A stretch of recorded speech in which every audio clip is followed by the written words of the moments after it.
Saudara, kita ini percaya kepada Tuhan, kita mengikuti Tuhan, ya bukan karena kita sudah melihat Tuhan. Ada yang sudah pernah ketemu Tuhan Yesus di sini face to face, melihat Yesus seperti pada murid-muridnya dulu di Israel? Tidak ada kan? Yang belum pernah lihat Tuhan Yesus angkat tangan.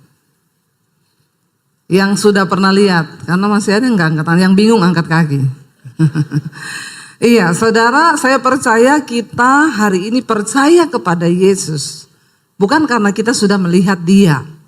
Alkitab berkata, sekalipun engkau belum pernah melihat Dia dengan mata, tapi engkau percaya kepada Dia. Itu yang namanya iman. Amin. Ya, kita beriman kepada Tuhan bukan karena kita sudah melihat Dia, tapi karena kita percaya bahwa Yesus adalah Tuhan dan Juru Selamat. Kita baca dulu ayat yang ke Ibrani 11, ayat yang pertama mulai, saudara. Ya, jadi sayang kalau kita ini punya iman, tapi iman itu mati dan tidak berfungsi. Dan itu yang saya lihat banyak dalam kehidupan orang Kristen. Mereka setiap hari duduk di gereja, ya, tapi iman itu tidak berfungsi sama sekali. Ketika menghadapi masalah mereka stres, ketika menghadapi pergumulan mereka tertekan, ya bahkan banyak yang terlilit dengan pinjol, ya karena imannya mati, saudara.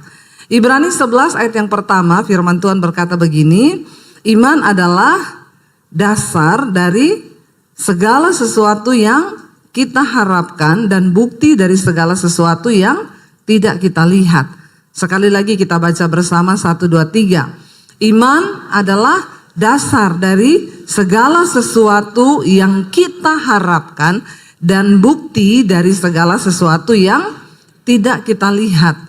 Jadi iman ini luar biasa karena dalam iman ada dua unsur, harapan dan bukti. Ya, ini susah. Tapi kalau kita sudah mengerti dan mempraktekannya, ini luar biasa, saudara.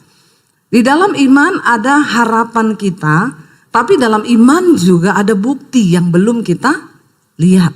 Tapi kita percaya. Karena itu ya susah-susah gampang memang. Kita lompat Ibrani 11 ayat yang ke-6, saudara. Baca bersama Ibrani 11 ayat yang ke-6. 1, 2, 3. Tetapi tanpa iman tidak mungkin orang berkenan kepada Allah. Sebab barang siapa berpaling kepada Allah, ia harus percaya bahwa Allah ada dan bahwa Allah memberi upah kepada orang yang sungguh-sungguh mencari Dia.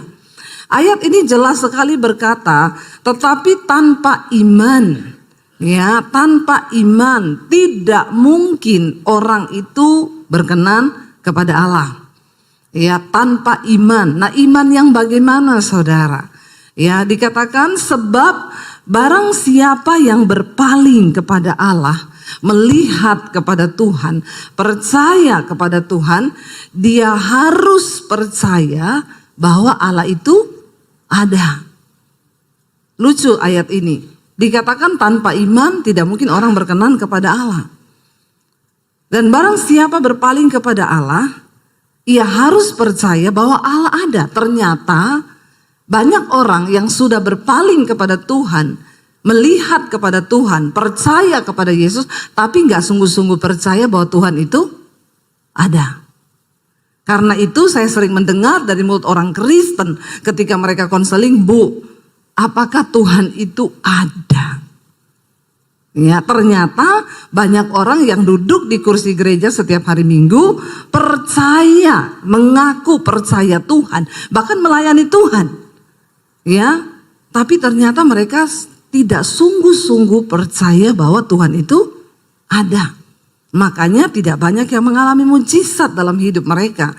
Dan dikatakan di sana Allah itu memberi upah loh kepada orang yang sungguh-sungguh apa? Mencari Dia. Karena itu jangan berhenti hanya dipercaya, ya, tapi mari kita sungguh-sungguh mencari Tuhan. Karena ada apa dikatakan upah. Ya, saudara mau nggak upah dari Tuhan? Siapa yang mau upah dari Tuhan? Ya, jemaat di sini agak tegang ya. Saya nggak tahu ini karena faktor apa ya. Jadi tapi ya saya berdoa supaya kita semua membuka hati bagi firman Tuhan, saudara ya. Dikatakan ada upah loh, ada upah bagi mereka yang sungguh-sungguh mencari Tuhan. Dan kita kalau dapat upah dari manusia seneng nggak saudara? Ya seneng tentunya ya. Kita dapat upah setiap bulan kita bekerja dikasih upah. Seneng kalau sudah gajian. Nah kalau Tuhan yang kasih kita upah, luar biasa nggak? Luar biasa, lebih luar biasa lagi saudara. Nah kita mau belajar saudara. Di dalam Alkitab ada satu orang yang dikatakan dia itu bapak orang beriman. Yaitu siapa? Abraham. Kenapa Abraham dikatakan sebagai bapak orang beriman? Tentunya karena imannya sudah teruji. Amin. Kita nggak bisa dikatakan beriman, percaya kepada Tuhan kalau iman kita belum diuji. Ya, saya yakin saudara semua pasti punya pengalaman ujian iman. Ya, saya yakin orang yang mengaku percaya Tuhan itu harus mengalami pengalaman ujian iman. Kalau saudara belum mengalami, saya doakan supaya diuji. Amin. Ya, harus saudara. Karena tanpa ujian iman kita tidak mungkin terbukti. Ya, dikatakan di sana Abraham itu bapak orang beriman. Kalau kita baca Ibrani 11, kenapa dikatakan ayat yang ke-8 sampai ayat yang ke-11? Kenapa Abraham itu dikatakan bapak orang beriman? Ibrani 8 ayat 11, Ibrani 11 ayat yang ke-8 saudara. Firman Tuhan berkata di sana begini saudara, karena iman apa? Abraham taat. Ya, sampai di sini dulu. Karena iman Abraham taat. Ternyata tidak mungkin kita taat sama Tuhan tanpa iman. Sebaliknya iman tanpa ketaatan itu kosong. Di dalam Yakobus dikatakan, engkau percaya hanya ada satu Allah saja, itu baik. Tapi setan juga percaya akan hal itu. Jadi kalau iman kita hanya sampai dipercaya, maka kita satu level sama. Dengar baik-baik ya. Yakobus berkata, engkau percaya hanya ada satu Allah saja, itu baik. Tapi setan juga percaya akan hal itu. Jadi kalau level iman kita hanya sampai dipercaya, berarti kita satu level sama setan. Ya, enggak usah takut-takut bilang satu level sama, bilang kanan kirimu, jangan-jangan kamu satu level loh sama setan. Ya, kalau kamu cuma punya iman tok, percaya tok sama Tuhan. Maaf, jangan sombong. Anda duduk setiap minggu di gereja sini, ya, jangan sombong. Masih banyak orang Kristen yang satu level imannya sama setan karena hanya berhenti di percaya. Ya, kita percaya pada Tuhan, setan juga percaya. Jadi apa bedanya kita sama setan? Kalau kita hanya berhenti di percaya. Abraham dikatakan orang bapak orang beriman. Kenapa? Karena dikatakan karena iman Abraham taat. Apa itu taat? T-A-A-T. Tidak ada alasan titik. Amin. Bilang kanan kirimu taat. Ya. Setelah kita beriman kita harus masuk ya pada yang namanya ketaatan. T-A-A-T, tidak ada alasan titik. Nggak usah tanya. Karena iman Abraham taat. Sudah nggak ada alasan, titik, percaya sama Tuhan. Ketika apa? Ia dibaca Alkitab ya. Ayat ulang lagi. Karena iman Abraham taat ketika ia dipanggil untuk berangkat ke negeri yang akan diterimanya menjadi milik pusakanya. Lalu ia berangkat dengan tidak mengetahui tempat yang ia tuju. Saya mau tanya, negeri itu sudah diterima belum? Ya, sudah dilihat belum? Tetapi Abraham taat. Kalau Abraham tidak berangkat, dia lihat nggak negeri itu?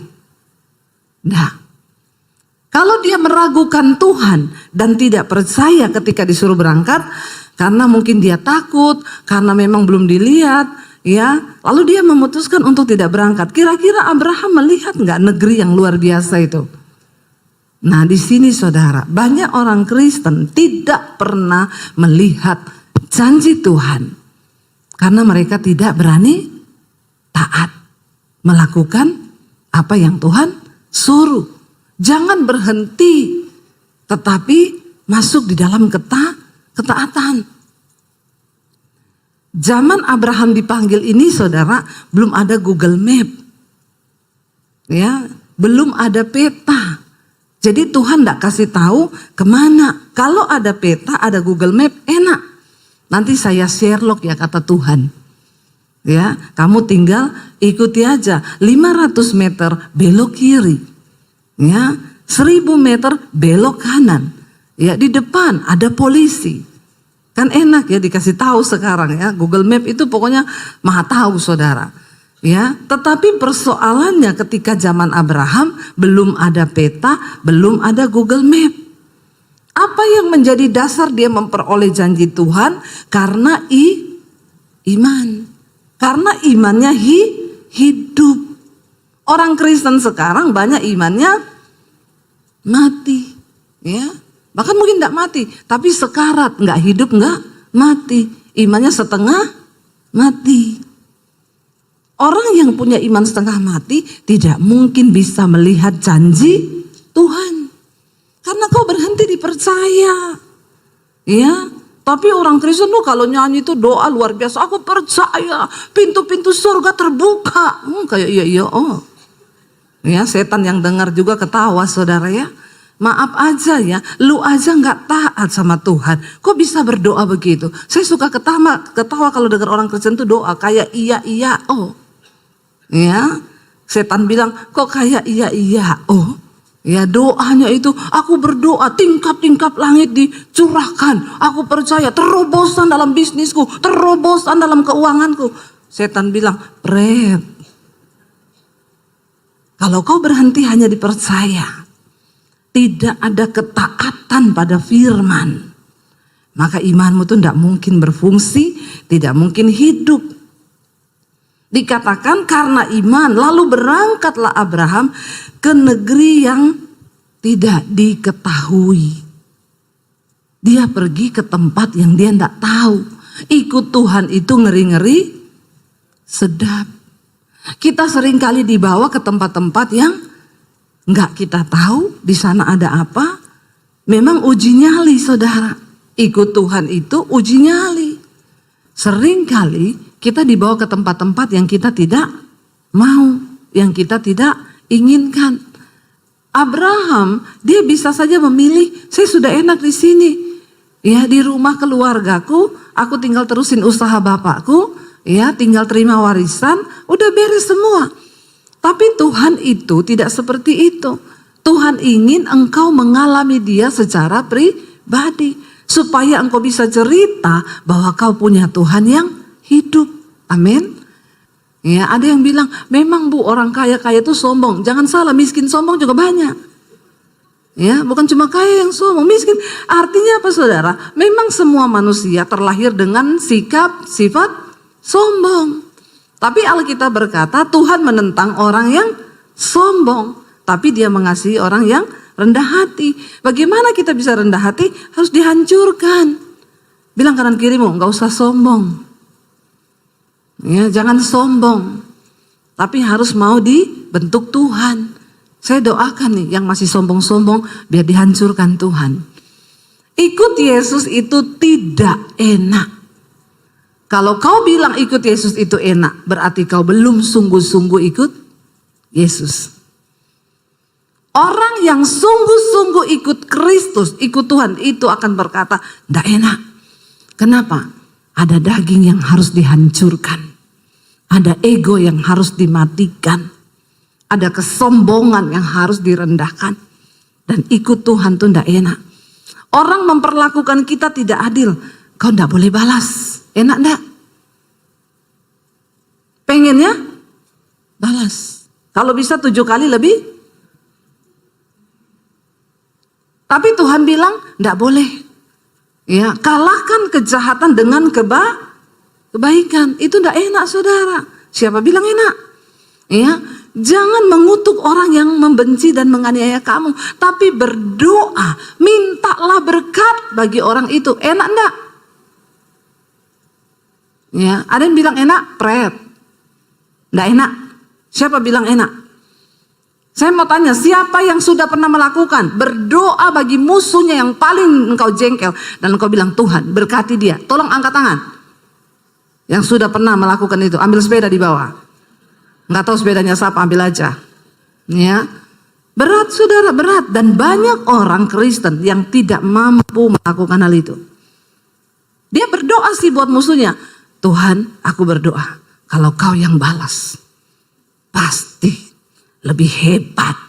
Ya Pak ya? Ya, doa sih doa. Kau berdoa buat musuhmu. Iya, saya doakan terus musuh saya. Doanya apa? Aku ndak bisa balas Tuhan. Tapi kalau Tuhan yang balas, lebih parah. Bertobat. Ndak enak ikut Tuhan itu, ndak enak. Iman itu kalau saya gambarkan, selalu saya bilang seperti roket. Roket itu kalau diarahkan, diluncurkan keluar angkasa, dia harus full power dari bawah.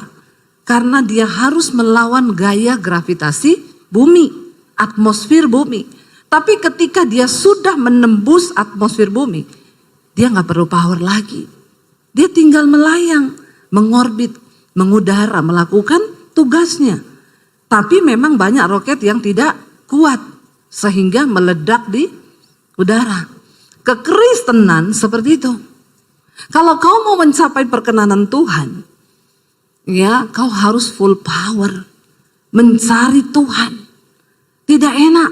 Bahkan banyak yang akhirnya meledak.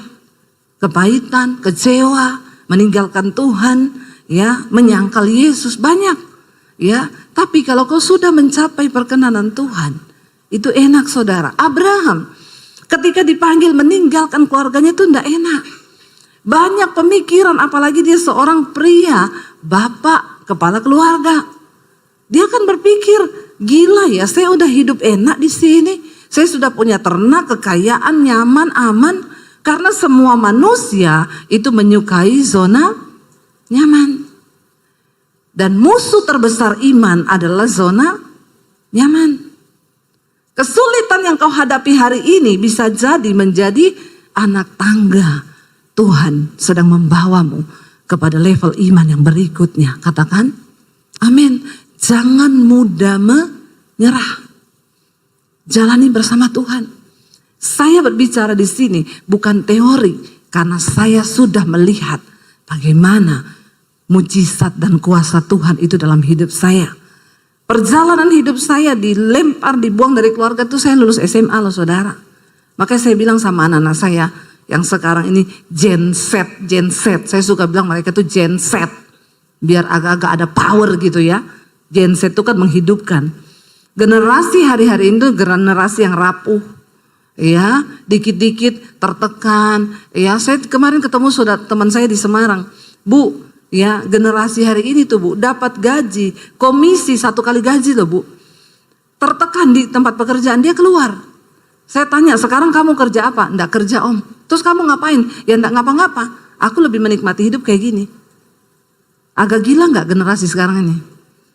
Ya, makanya orang tua hati-hati. Memang mereka dibesarkan dengan ya dunia sosial media di mana mereka tuntutan gayanya itu ya udah selangit saudara, padahal nggak ada duit. Gaya toh itu, ya daya juangnya nggak ada. Saya sering bilang sama anak-anak saya, mami seumuran kamu ini dulu, mami udah keluar dari rumah loh, tanpa orang tua yang menopang, cuma bersama Tuhan. Saya selalu kasih ingat sama mereka, makanya anak-anak saya didik keras. Dari SD, SMP, SMA naik gojek sekolah. Ya, hujan loh mam, enggak apa-apa. Hujan enggak mati. Berangkat sana. Ya, biarin. Ya, mereka harus mengalami proses hidup yang berat. Enggak pakai pembantu di rumah, kamu cuci baju sendiri. Bajumu kotor, kamu enggak pakai baju bersih ke sekolah. Orang tua sekarang salah didik semua anaknya. Dari kecil udah dimanja, makanya makin hancurlah generasi kita ini. Udah enggak dibawa ke Tuhan, ya semua serba dikasih. Jadi hancur saudara, nilai juangnya nggak ada. Saya mengalami Tuhan itu, berproses dengan Tuhan itu luar biasa. Orang bertanya, kenapa ibu itu punya iman yang begitu hari ini luar biasa? Saya bilang, ya karena proses yang berat. Semakin berat proses hidupmu, semakin kuat imanmu. Makanya jangan mau yang gak mudah-mudah. Bersama Tuhan, hadapi saudara. Ya. Lalu di sana dikatakan Abraham melangkah, lalu dia pergi ke negeri yang dia nggak tahu ada di mana. Yang dia nggak tahu itu di mana. Dia pergi, berangkat dia dengan tidak mengetahui tempat yang dia tuju. Ya. Lalu bagaimana Abraham bisa tahu tempat itu? Alkitab berkata setiap kali dia berhenti di satu tempat, Abraham mendirikan mezbah. Dia mencari Tuhan. Karena Tuhan menjadi Google Map-nya dia. Ya. Setiap kali dia berhenti, Tuhan aku gak tahu mau kemana. Dia mendirikan mezbah, lalu Tuhan kasih arah. Kamu jalan ke timur, nanti belok kanan, belok kiri. Orang Kristen sekarang bahkan sudah gak bisa dengar suara Tuhan. Ya, banyak yang bilang, Bu, dengar suara Tuhan. Bagaimana caranya ya? Saya gak bisa tuh dengar suara Tuhan. Mari kita bertobat saudara. Lalu dikatakan di sana saudara, karena iman, ayat yang ke-9, ia diam di tanah yang dijanjikan itu, seolah-olah di suatu tanah asing, dan dikatakan di situ ia tinggal di kemah dengan Ishak dan Yakub yang turut menjadi ahli waris janji yang satu itu. Sebab ia menanti-nantikan kota yang mempunyai dasar, yang direncanakan dan dibangun oleh Allah. Saya mau tanya, berdiam di tanah asing yang dia tidak tahu, dia baru di situ, dan zaman itu saudara belum seperti sekarang. Tanah asing itu benar-benar ya tidak ada apa-apanya. Kira-kira enak nggak saudara? Nggak enak. Tapi orang Kristen sekarang suka cari yang enak. Tuhan suka bekerja dengan yang tidak enak. Daging ini adalah musuh terbesar dari iman. Sebab daging ini gak mau diproses. Tapi Tuhan cara kerjanya proses daging. Gak bisa kita berkenan saudara kalau masih ada daging. Dikatakan dengan iman juga Abraham diam di tanah yang dijanjikan itu seolah-olah di satu tanah asing. Itu gak enak. Pasti dia pengen pulang terus. Ya, tetapi dia percaya bahwa Tuhan sudah merencanakan satu kota yang akan dibangun oleh Allah sendiri. Percayalah saudara, dalam setiap hidup kita, Tuhan itu punya rencana yang besar. Dia ingin bangun rencananya atas hidupmu. Dia ingin bangun rencananya atas pekerjaanmu. Dia ingin bangun rencananya atas pelayananmu. Dia ingin bangun rencananya atas anak-anak kita. Dia ingin bangun sesuatu yang besar dalam hidup kita. Sebab kita punya Tuhan yang besar. Rencananya itu besar. Tapi kenapa tidak terjadi? Karena kita nggak mau bayar harga. Kita nggak suka dengan ketidaknyamanan. Kita suka dengan kenyamanan. Dan kita nggak mau taat. Karena yang menurut kita itu tidak enak. Tapi tidak ada saudara janji Tuhan yang didapatkan dengan begitu saja. Kenapa nama-nama tercatat di Alkitab? Yusuf, Daud, Paulus. Karena mereka adalah orang-orang yang membuktikan perjuangan iman mereka. Dan mereka keluar sebagai pemenang-pemenang. Enggak ada cerita Alkitab yang enak. Ya, tidak ditulis begini, maka mimpilah Yusuf. Ketika Tuhan memberi mimpi kepada Yusuf, Tuhan akhirnya Yusuf cerita kepada saudara-saudaranya. Lalu saudara-saudaranya akan membunuh Yusuf. Lalu Tuhan kutuk saudara-saudaranya mati semua. Begitu ceritanya? Kagak. Ceritanya saudara-saudaranya ambil Yusuf, mereka mau bunuh, mereka ikat, lalu mereka buang ke sumur. Kok kelihatannya rencana Tuhan begitu ya? Kok kelihatannya Tuhan jahat ya?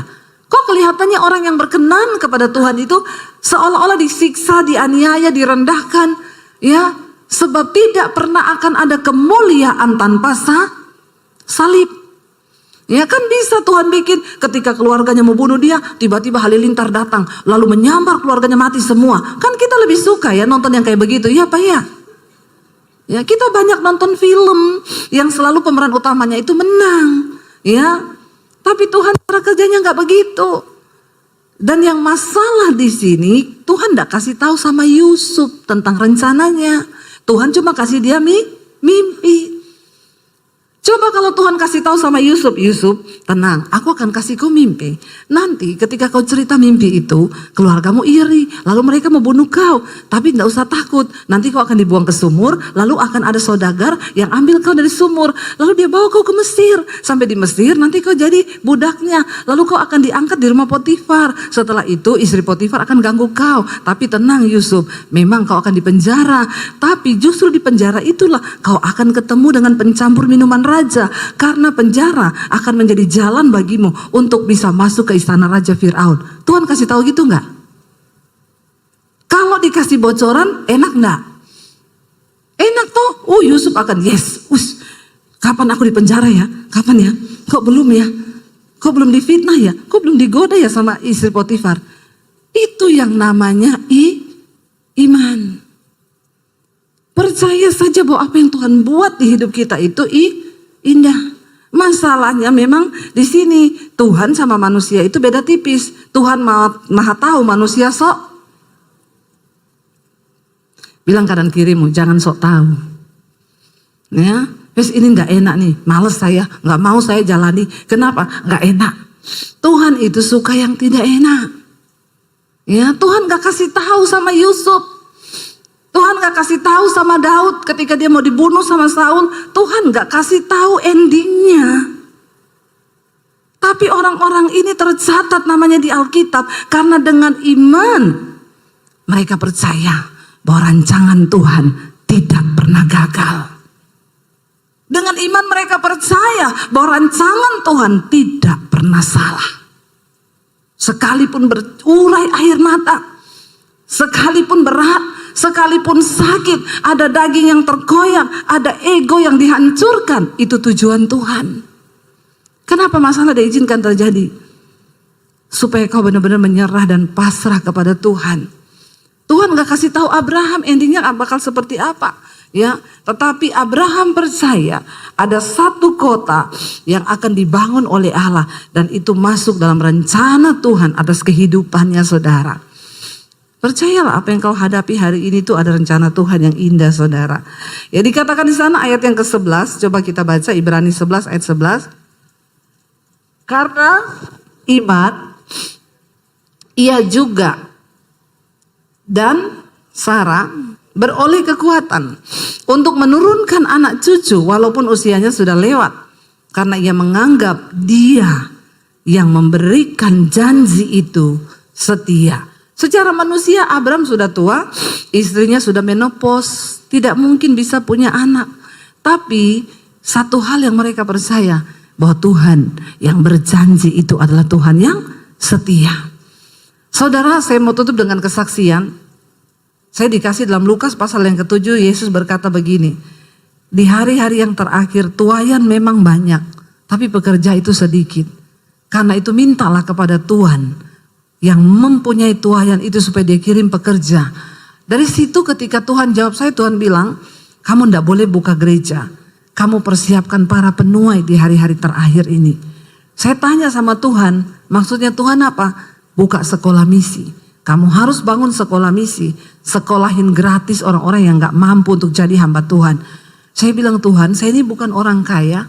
Saya ini bukan orang pinter. Saya nggak punya titel STH, MTH, HHH, banyak begitu. Kenapa Tuhan suruh saya? Tuhan bilang, aku nggak cari orang pinter, aku nggak cari orang kaya. Tapi aku cari orang yang punya iman. Karena hanya dengan iman, semua proyekku di bumi ini akan terjadi. Lalu kami diberkati Tuhan, saya sisihkan sebagian berkat untuk cari tanah. Saya dan suami kalau pelayanan ke Surabaya kami naik mobil. Kami cari tanah di daerah Tawangmangu, saya cari daerah dingin ya supaya dekat gunung, dekat Tuhan lah ya. Kalau sekolah Alkitab di kota itu dekat mall. Nanti hamba Tuhannya jadi hedon ya, bukan dekat Tuhan. Kalau dekat gunung dia bangun pagi lihat gunung, lihat Tuhan gitu kan. Akhirnya saudara kami cari di daerah Karanganyar, Tawangmangu sana. Ada yang izinnya dapat, tapi harganya mahal. Ada yang harganya dapat, izinnya nggak dapat. Lalu saya bilang sama Tuhan, Tuhan, aku sudah melangkah dan aku mau taat mendengar suaramu loh. Walaupun berat, Tapi kenyataannya begini Tuhan, terserah Tuhan. Tiba-tiba ada seorang bapak telepon, Bu Debbie, saya jemaat ibu di YouTube. Saya dengar ibu mau bikin sekolah misi, iya. Saya punya tanah 4.500 di bawah gunung Bu, tapi di daerah Bandungan, di Semarang. Kalau ibu mau coba ibu pergi lihat. Saya pergi lihat saudara, dingin di bawah gunung, bangun pagi langsung lihat gunung di sini, balik belakang lihat gunung. Wah dekat Tuhan ini, ya cocok ini. Iya Pak, saya cocok Pak. Oke kalau ibu cocok, tanda tangan di depan notaris, diserahkan tanah itu. Ya, saya pikirnya tadi paling bangun 500 juta sampai 1 miliar lah. Setelah itu ada orang datang, Bu saya pemborong. Ya saya juga jemaat ibu di YouTube. Saya nanti yang borong, ibu gak usah bayar saya.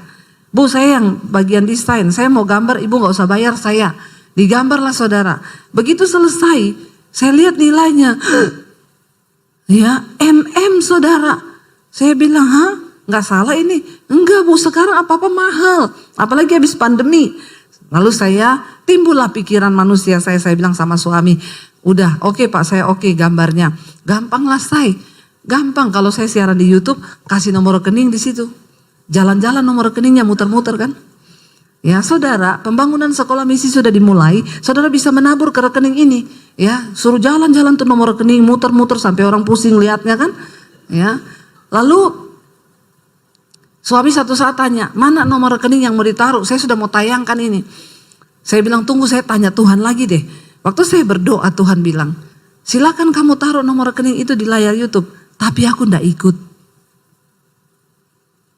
Karena kamu sudah seperti Daud yang mencoba menghitung kekuatannya. Mencoba menghitung pasukannya.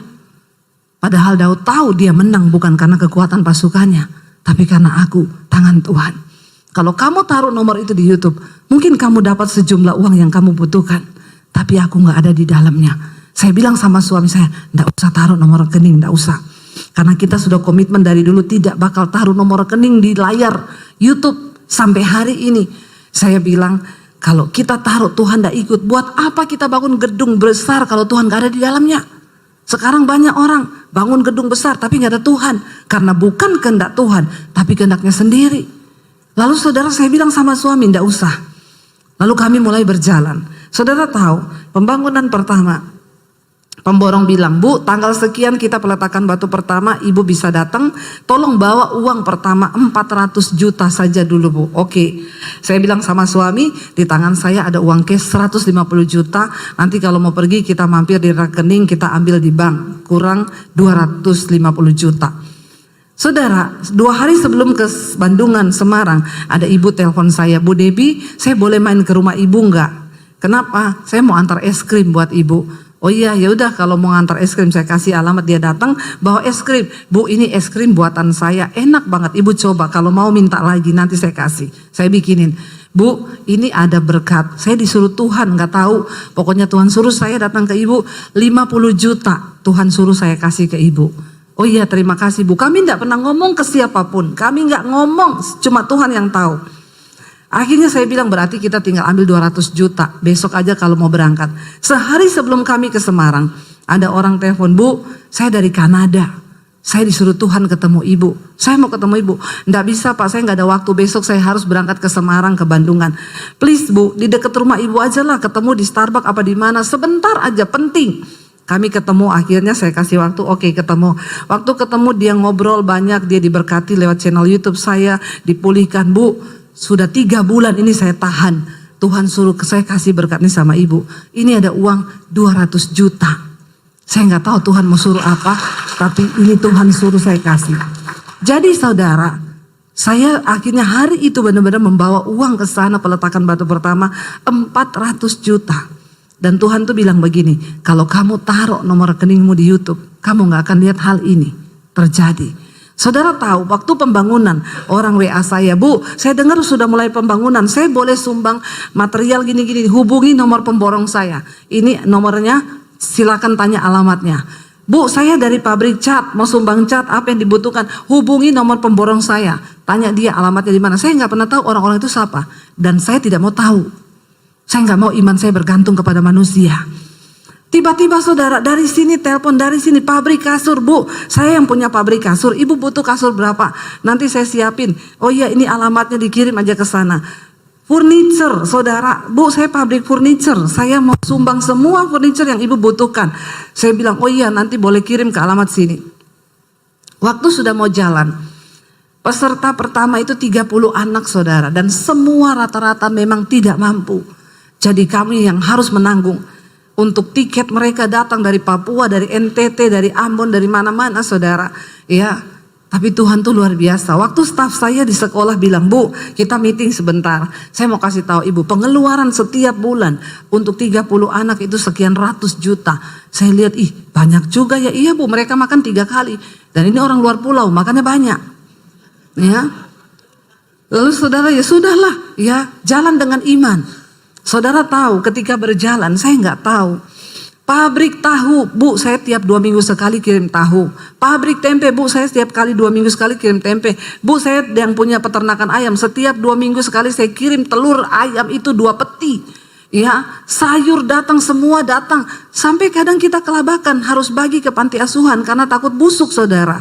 Beras berkelimpahan. Sampai hari ini, kemarin saya baru pulang dari Bandungan, peresmian untuk angkatan kedua. Sudah lulus angkatan yang pertama, sekarang masuk angkatan yang kedua. Saya cuma mau bilang sama saudara, saya tidak berteori. Tuhan yang Abraham sembah, Tuhan yang saya sembah, Tuhan yang saudara sembah, Tuhan yang sama. Kalau hari ini pelayanan kami bisa menjadi dampak yang begitu Tuhan pakai dengan luar biasa, itu bukan karena saya hebat, karena Tuhan kita Tuhan yang hebat. Amin saudara. Mari kita bangkit berdiri bersama.